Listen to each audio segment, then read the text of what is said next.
गेल्या आठवड्याभरापासूनच महाराष्ट्राच्या पर्यावरण आणि भौगोलिक वातावरणात एक प्रकारचं ढगाळ आणि आच्छादित असं वातावरण असताना त्याच आकाशातून घिरट्या घालत मुंबईहून पुण्यातील बारामतीच्या दिशेनं झेपावलेल्या विमानाचा अपघात आज सकाळीच झाल्याचं लोकांच्या कानी जेव्हा आलं आणि त्या अपघातात महाराष्ट्राचं एक उमदं राजकीय नेतृत्व पाहता पाहता जीवनाची अखेर त्यांच्या झाली, ते अजितदादा पवार हे महाराष्ट्राच्या राजकारणातील असं एक व्यक्तिमत्व होतं की ज्यांच्या राजकारणावर, ज्यांच्या राजकीय मांडणीवर, ज्यांच्या राजकीय निर्णयावर अनेक टीका टिप्पण्या कधीकधी अगदी त्यांची झाडाझडती घ्यावी अशा पद्धतीनं महाराष्ट्राच्या राजकारणात झाल्या. पण यापेक्षा वेगळं उमदं आणि गुणात्मक असं त्यांचं व्यक्तिमत्व जर आपण पाहिलं तर महाराष्ट्राच्या 90च्या नंतरचं जे राजकारण आहे त्या राजकारणातील एक झंझावाती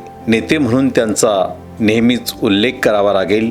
शरद पवार यांच्या मार्गदर्शनात तयार झालेले अजितदादा राजकारणात मराठा अस्मिता जपतानाही या महाराष्ट्राला कायम सेक्युलर वाटत राहिले. हा त्यांच्या व्यक्तिमत्वाचा एक वेगळा आणि वैशिष्ट्यपूर्ण पैलू आहे. सध्याच्या महायुतीच्या सत्ता काळात आणि सत्तेत सामील असणाऱ्या नेत्यांमध्ये ते एकमेव असे राजकीय नेते होते किंवा राज्याचे उपमुख्यमंत्री म्हणून काम करत असताना महायुतीच्या सत्तेमध्येही ते कायम सेक्युलर नेते वाटत राहिले.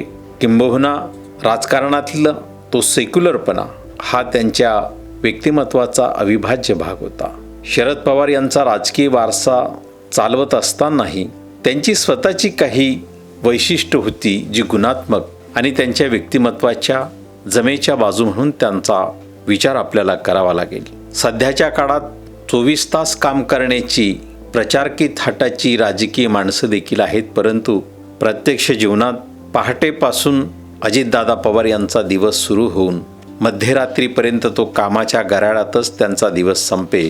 जागरण सतत धावपळ करूनही कोणत्याही व्यसनापासून अलिप्त राहिलेले अजितदादा हे राजकीय सत्तेमधलं एक न उलगडणार असं समीकरण राहिलं.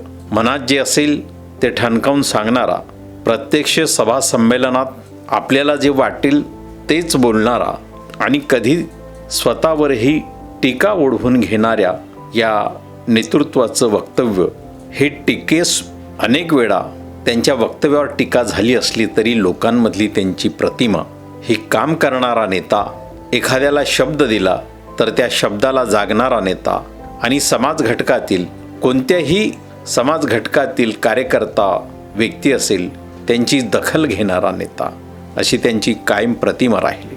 राष्ट्रवादी काँग्रेस ही शरद पवार यांच्या अधीन वाटत असतानाच अजित पवार यांनी आपला स्वतःचा बचाव करत कोणत्याही कार्यवाहीला सामोरं जाण्याऐवजी सत्तेत सामील होण्यासाठी गेले असताना जवळपास संपूर्ण राष्ट्रवादी काँग्रेस त्यांच्यासोबत महायुतीकडे गेली आणि तेव्हा तमाम महाराष्ट्राला वाटलं की अजित पवार यांचं राजकीय व्यक्तिमत्व फार मोठं झालं आहे. अजितदादा पवार यांनी महाराष्ट्राच्या राजकारणात 2 वेळा अल्पघटकेचा उपमुख्यमंत्री म्हणून शपथविधी घेताना अनेक वादविवाद ओढवून घेतले, परंतु त्यांच्या या कृतीने मोदी शहा यांना देखील त्यांनी त्या काळात शह दिली होती असं नंतर महाराष्ट्र सहज म्हणायला लागला.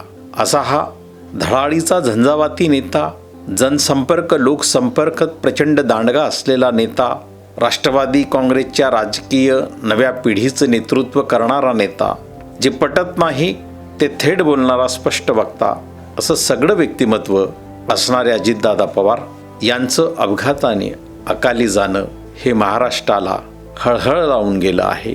त्यांच्या राजकीय विचार भूमिकांशी अनेकांचे अनेक मतभेद असले तरी त्यांच्या व्यक्तिमत्वाचे हे पैलू राजकारणापलीकडचेही होते हे मात्र महाराष्ट्राला मान्य करावं लागेल.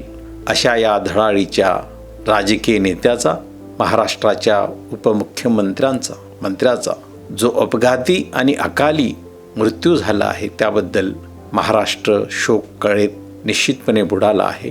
त्या अजितदादा पवार यांना 3 वेज मीडियाच्याही भावपूर्ण आदरांजली.